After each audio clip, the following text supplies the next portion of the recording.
السلام عليكم ورحمة الله وبركاته.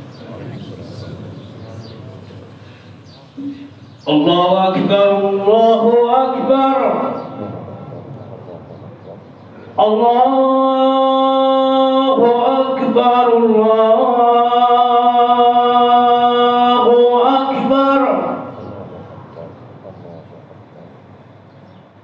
أشهد أن لا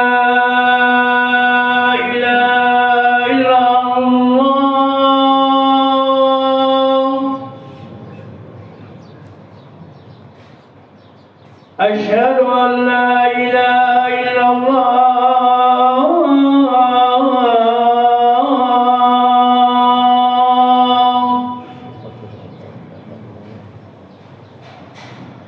أشهد أن محمدا رسول الله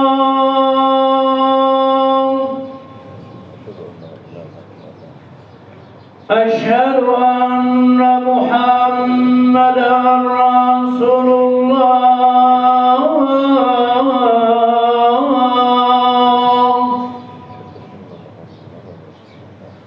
حي على الصلاة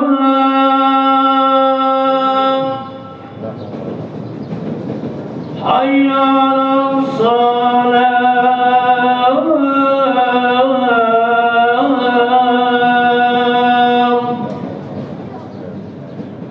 حي على الفلاح حي على الفلاح.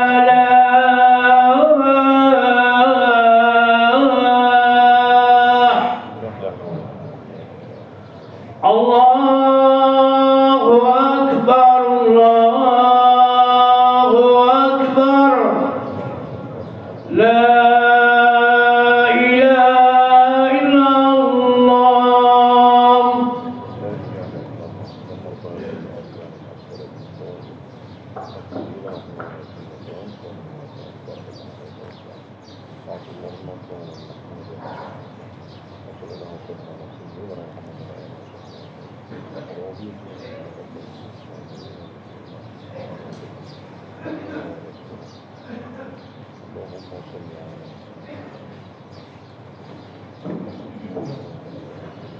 الحمد لله الذي أكمل لنا الدين وأتم علينا النعمة ورضي لنا الإسلام دينا.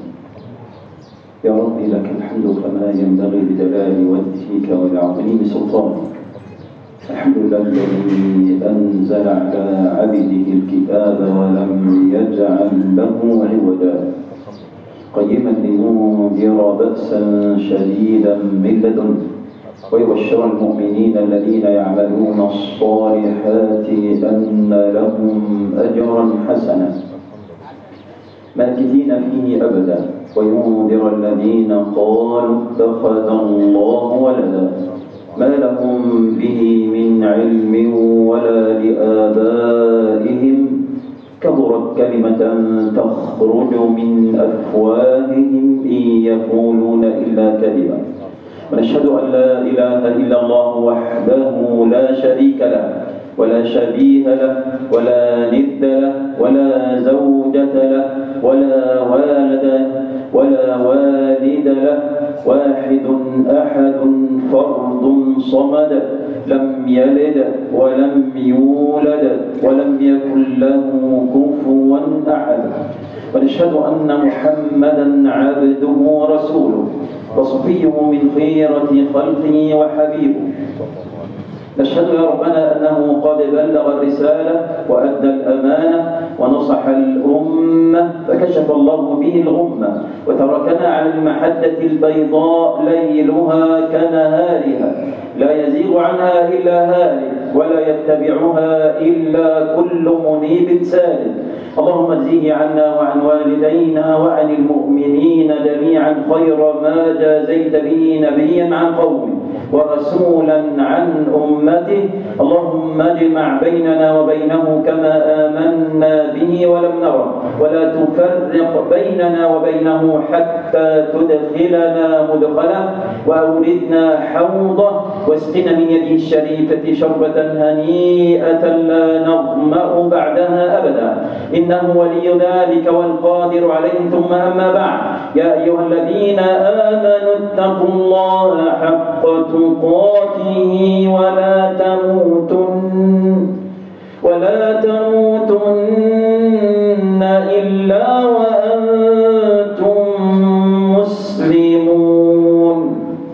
يا أيها الناس اتقوا ربكم إن زلزلة الساعة شيء عظيم يوم ترونها تذهل كل مرضعة عما أرضعت وتضع كل ذات حمل حملها وترى الناس سكارى وما هم بسكارى ولكن عذاب الله شديد. يا أيها الذين آمنوا اتقوا الله وقولوا قولا سديدا يصلح لكم أعمالكم ويغفر لكم ذنوبكم ومن يطع الله ورسوله فقد فاز فوزا عظيما. صدق الله العظيم وبلغ رسوله الكريم ونحن على ذلك من الشاهدين. ثم أما بعد، حديث اليوم إن شاء الله عن السنن الكونية في القرآن الكريم. والله نسأل أن يفتح بيننا وبين قومنا بالحق وهو خير الفاتحين، وأن يجعله عملا خالصا لوجهه الكريم، وأن يثقل به موازيننا يوم نلقاه إنه ولي ذلك والقادر عليه. ثم أما بعد، أمرا مهما نريد أن ننوه عنه، ألا قال ربنا سبحانه وتعالى: يا أيها الذين آمنوا إذا نودي للصلاة من يوم الجمعة فاسعوا إلى ذكر الله وذروا البيع. وفيما ورد عن نبينا صلى الله عليه وسلم أن هناك ملكان يجلسان على باب المسجد فيسجلان من يدخل أولا فأولا، ثم إذا صعد الإمام على المنبر طويت الصحف وجلس يستمعان إلى الخطبة. ما الداعي إلى هذا؟ أمر أولا، كلما فكرت في الخروج إلى المسجد كلما كان لك أجرا كبيرا عند ربك، كما ورد عن النبي صلى الله عليه وسلم: من ذهب في الساعة الأولى كمن قدم بدنه، إلى غيره من الحديث. يبقى كلما تفكرت إلى المسجد كلما كان خيرا لك. ولكن التفكير إنك تقعد في عبادة ربنا، إما أن تكون تاليا لكتاب الله أو ذاكرا لربك أو مسبحا أو مصليا على النبي صلى الله عليه وسلم، وليس للغو والكلام. ده البند الأول. الثاني وهو بعد صعود الإمام على المنبر لا يجوز الحركة مطلقا إلا إذا كان لضرورة قصوى. طب جابوا الكلام ده منين؟ قالوا في شرح الآية التي قرأناها: يا أيها الذين آمنوا إذا نودي للصلاة من يوم الجمعة الأذان فاسعوا إلى ذكر الله. قالوا هي الخطبة. وقالوا صلاة الظهر خففت إلى ركعتين فالركعتان الأخرى تقومان مقامهما الخطبة. يعني مصلي الظهر 4 ركعات، الجمعة بقت ركعتين. ليه؟ والاثنان الأخر تقوم الخطبة مقام الركعتين. فلا يجوز بعد صعود الإمام إلى المنبر إلى الحركة والكلام مطلقا. فما يجوز في الصلاة يجوز عند سماع الخطبة، لا يجوز لك الحركة ولا الكلام في الصلاة. كذلك بعد صعود الإمام إلى المنبر. وقال النبي صلى الله عليه وسلم: لا جمعة لمن لغى ومن مس الحصى فقد لغى. يعني واحد ما كلمش. ولكن زمان في عصر النبي صلى الله عليه وسلم كانت المساجد على الحجارة والحصى، فالنبي يوصيك، والكلام ده صحيح النبي صلى الله عليه وسلم: من مس الحصى اللي قاعد إليه يلعب بالحصى كده كأنه لاغى، ولا جمعة لمن لغى، أو كما قال النبي صلى الله عليه وسلم يؤخذ من هذا فالكلام لا يجوز مطلقا بعد صعود الإمام على المنبر إلا الكلام مطلقا، الحركة لضبط الخلف. حتى من كان بالوالد وتحدث إليك فلا تتحدث معه لأنه سيبطل لك هذا العام. بعد خطبة اليوم عشان ما نطولش. السنن الكونية في القرآن الكريم. القرآن هو حق وكلام ربنا سبحانه وتعالى باقيا إلى أن يرث الله الأرض ومن عليها، هو دستور المسلمين كما قال نبينا صلى الله عليه وسلم عن القرآن الكريم في خبر ما قبلكم ونبأ ما بعدكم وحكم ما بينكم. من تركه من جبار قصمه الله، ومن ابتغى العزة في غيره أذله الله، ومن ابتغى الهدى في غيره أضله الله. هو الفصل ليس بالهدف، هذا هو قرآننا، هو دستورنا، هو من نسأل عنه يوم القيامة، هو معجزة النبي صلى الله عليه وسلم إلى أن يرث الله الأرض ومن عليها. لم ولن تصل إليه يد التحريف مطلقا، ولكن العباد قصروا وتقاعسوا مع كتاب ربنا سبحانه وتعالى. تعالوا نشوف السنن الكونية في القرآن الكريم. أول شيء وهو خلق ابن آدم. قال ربنا سبحانه وتعالى: وإذ قال ربك للملائكة إني جاعل في الأرض خليفة. أول شيء في السنن الكونية الثابتة التي لا تتغير مطلقا هو استخلاف الإنسان في الأرض.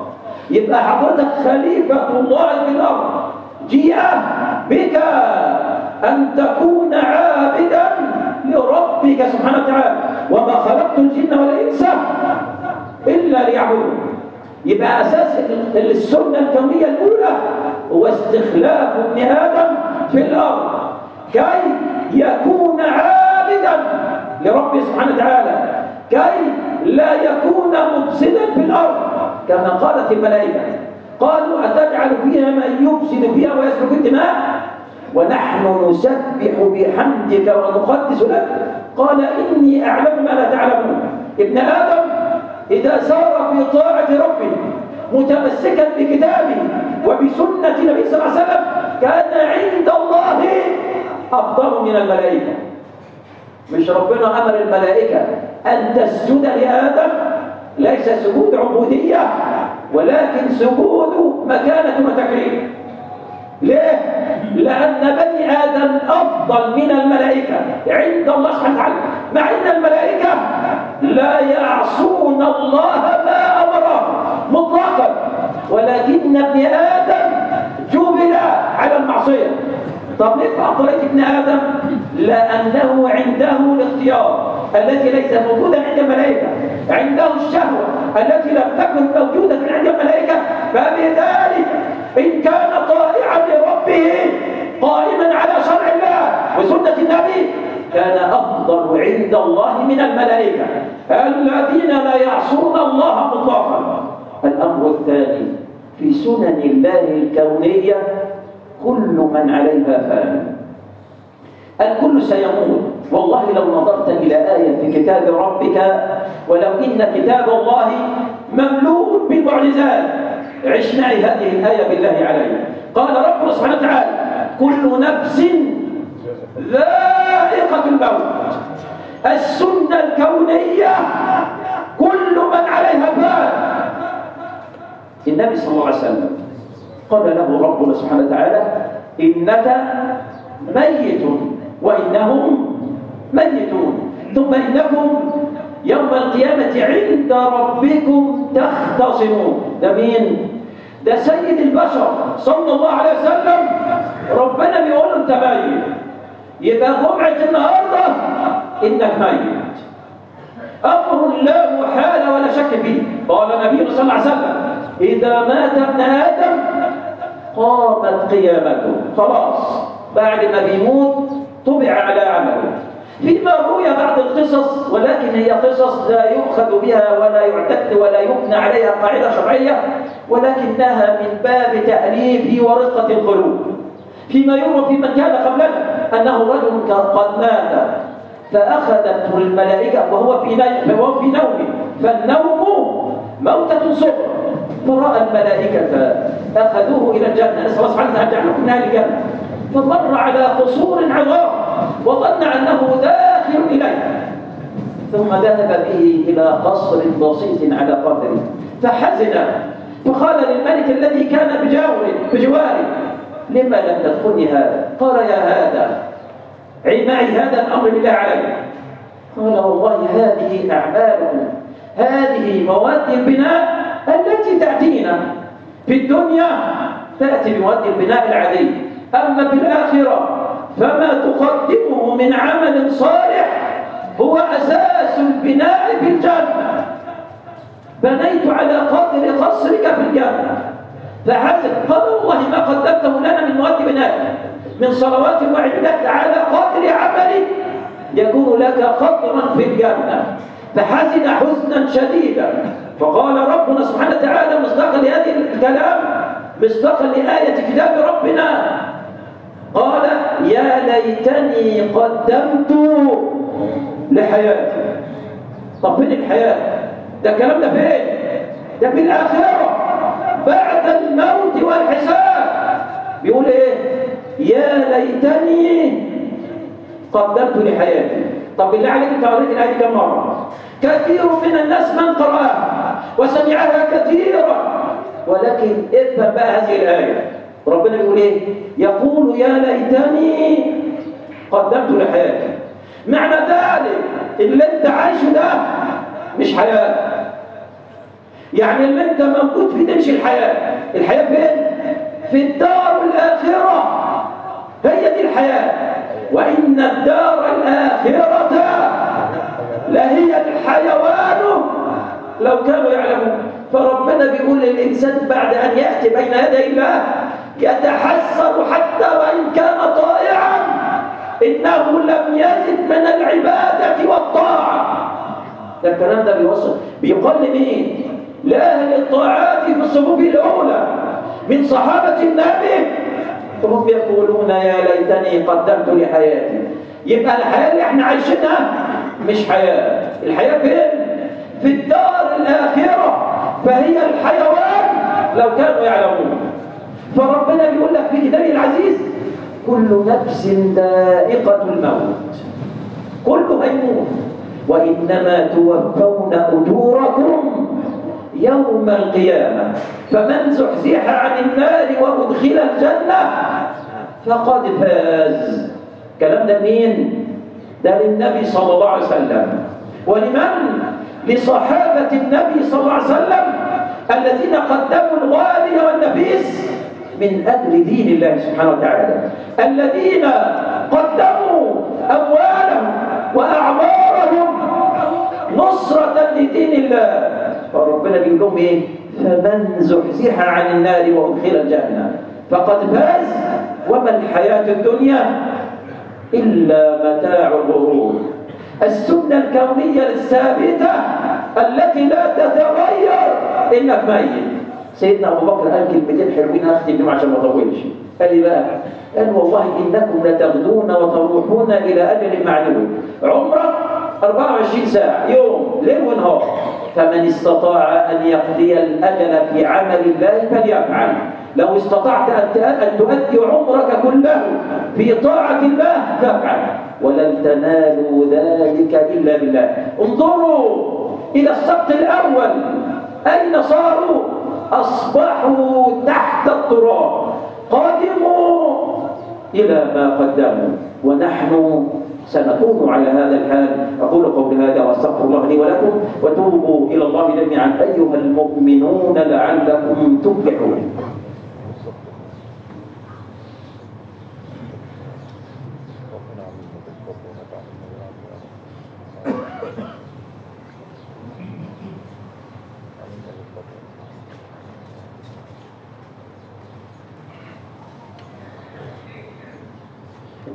الحمد لله الذي بنعمته تتم الصالحات وبذكره تطمئن القلوب، ألا بذكر الله تطمئن القلوب وبشكره تزداد النعم. ولئن شكرتم لأزيدنكم ولئن كفرتم إن عذابي لشديد. وأشهد أن لا إله إلا الله وحده لا شريك له، وأشهد أن محمدا عبده ورسوله. اللهم صل وسلم وبارك على سيدنا محمد في الأولين، صل وسلم وبارك على سيدنا محمد في الآخرين، صل وسلم وبارك على سيدنا محمد في كل وقت وفي كل حين. ثم أما بعد، يقول ربنا سبحانه وتعالى في كتابه العزيز: تبارك الذي بيده الملك وهو على كل شيء قدير، الذي خلق الموت والحياة ليبلوكم أيكم أحسن عملا وهو العزيز الغفور. صدق الله العظيم. هذه السورة هي سورة الملك، سورة عظيمة، حتى أن النبي صلى الله عليه وسلم قال إن هناك سورة 30 آية ظلت تدافع عن صاحبها حتى أدخلته الجنة، وهي السورة المندية الواقية من عذاب القبر. ايه رأي حضرتك بقى؟ 30 آية في سورة الملك مندية من عذاب القبر، تستحق أنك تفعل وتجتهد في حفظها. 30 آية، حديث صحيح النبي صلى الله عليه وسلم إنها مندية واقية من عذاب القبر، سورة الملك. فربنا بيقول إيه؟ الذي خلق الموت والحياة ليبلوكم أيكم أحسن عملا. الابتلاء سنة الله في الكون في خلقه. يعني إيه سنة؟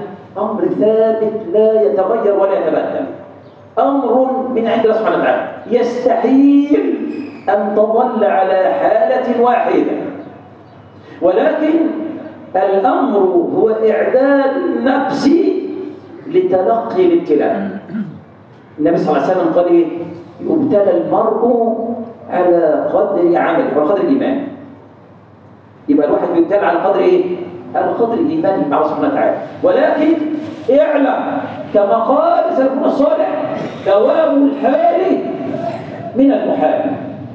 ولو كانت الدنيا تدوم لكان النبي صلى الله عليه وسلم حي بيننا. الدنيا فعلا وما الدنيا وما الحياة الدنيا إلا متاع الغرور، ما بين سعادة وبين حزن، ما بين غنى وفقر، ما بين طاعة ومعصية، ما بين هدى وظلم. الحياة هذه سنة الله في كونه، ولكن المؤمن ثابت لا يتغير. مهما أصابك فأنت ثابت حامدا لله سبحانه وتعالى. مهما أصابك إياك أن فلا تدري إن أصابتك آفة من مرض أو فقر أن تتغير، فلا تدري، ربما تقبض على هذا. ويمكرون ويمكر الله والله خير الماكرين.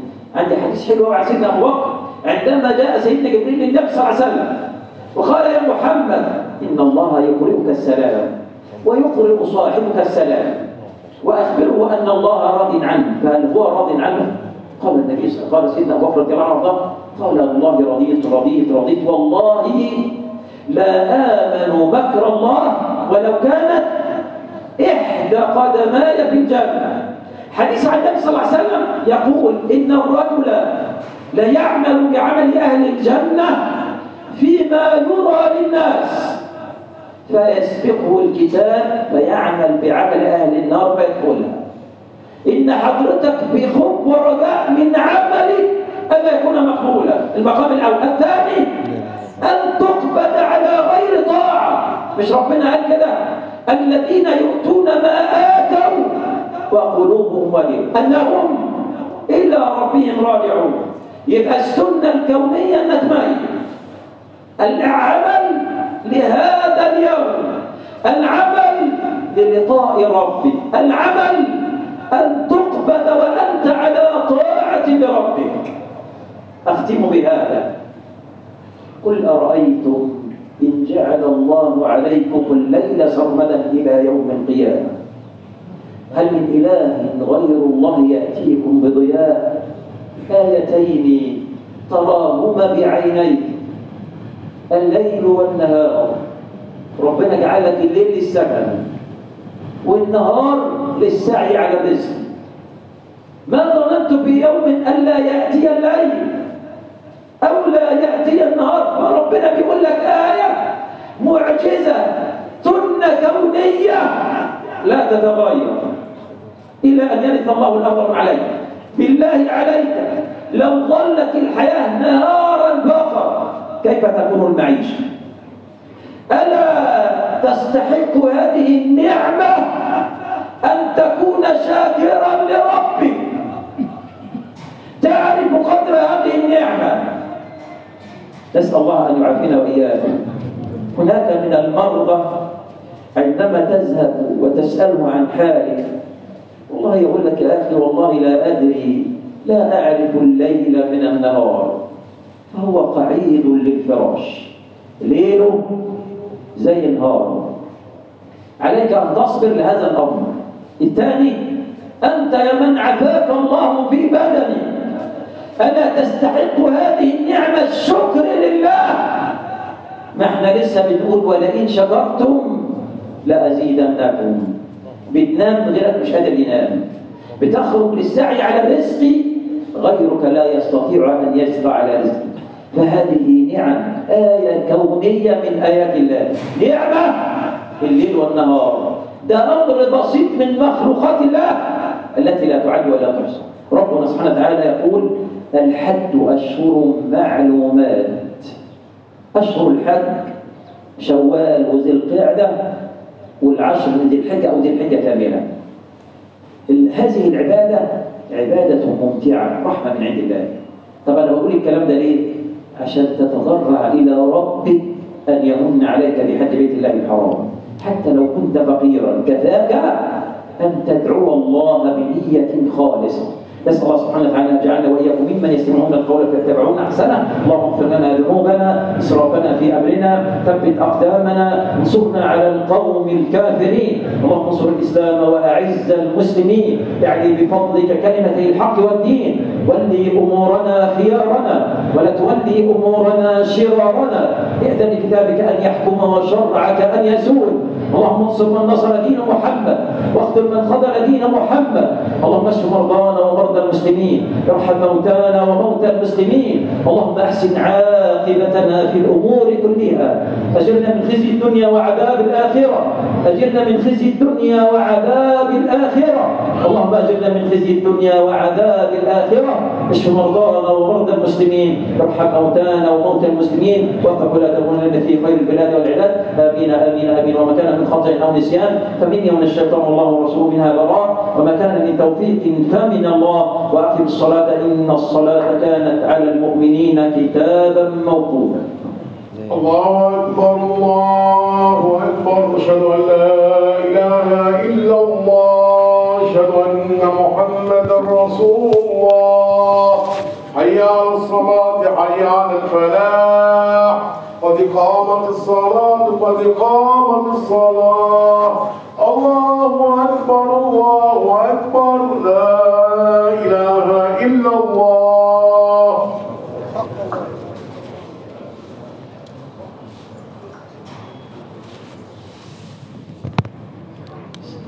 أقبلوا الله بقلوبكم وصلوا صلاة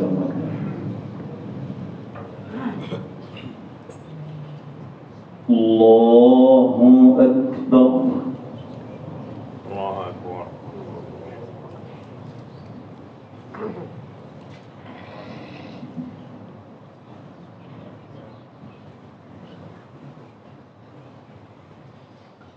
بسم الله الرحمن الرحيم. الحمد لله رب العالمين، الرحمن الرحيم، مالك يوم الدين.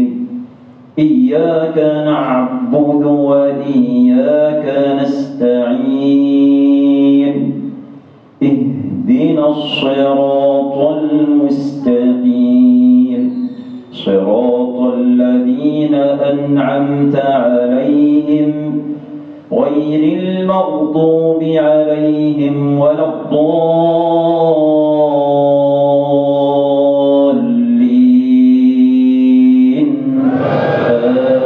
آمين. قد أفلح من تزكى وذكر اسم ربه فصلى. قد أفلح من تزكى وذكر اسم ربه فصلى. بل تؤثرون الحياة الدنيا والآخرة خير وأبقى. إن هذا لفي الصحف الأولى صحف إبراهيم وموسى. الله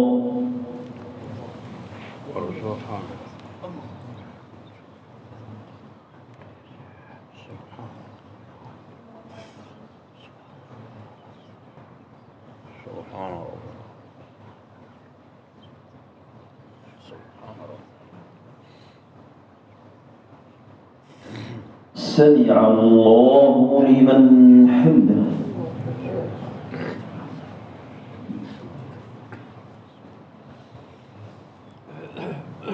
الله أكبر.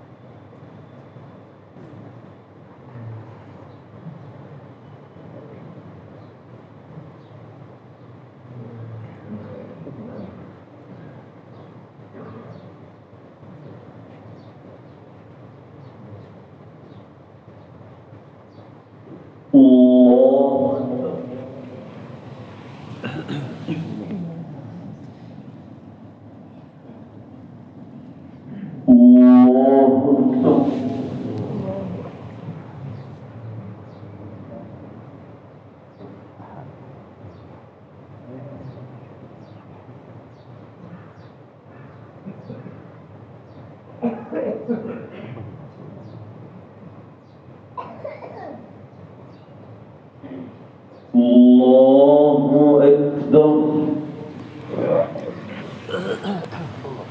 الحمد لله رب العالمين الرحمن الرحيم مالك يوم الدين. إياك نعبد وإياك نستعين. اهدنا الصراط المستقيم صراط الذين أنعمت عليهم غير المغضوب عليهم ولا الضالين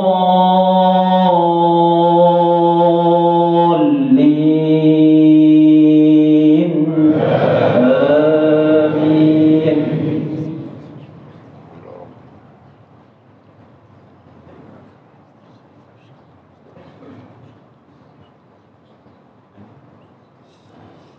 كلا إذا دكت الأرض دكا دكا وجاء ربك والملك صفا صفا وجيء يومئذ بجهنم يومئذ يتذكر الإنسان وأنى له الذكرى يقول يا ليتني قدمت لحياتي يقول يا ليتني قدمت لحياتي فيومئذ لا يعذب عذابه أحد ولا يوثق وثاقه أحد.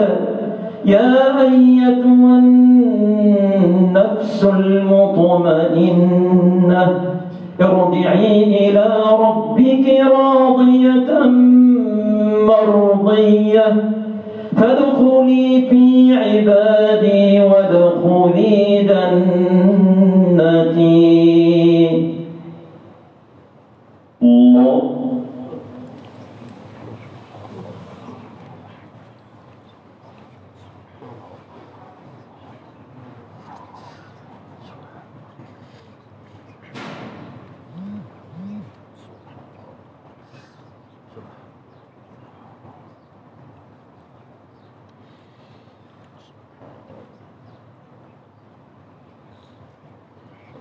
سمع الله لمن حمده.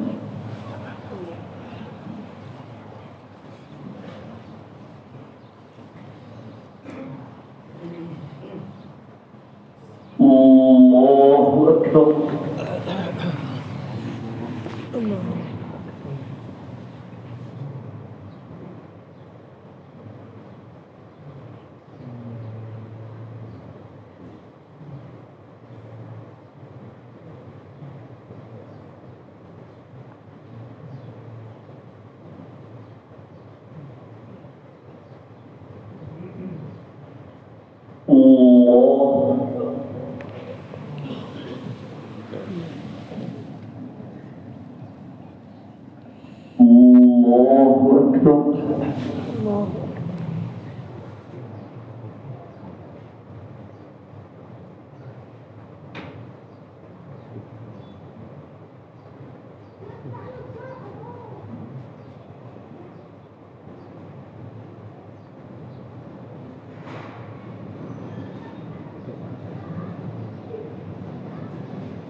السلام عليكم ورحمة الله.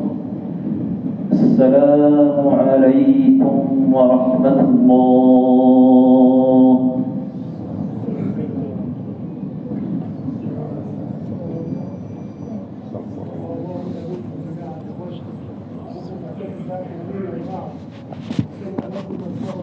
عليكم يا رب.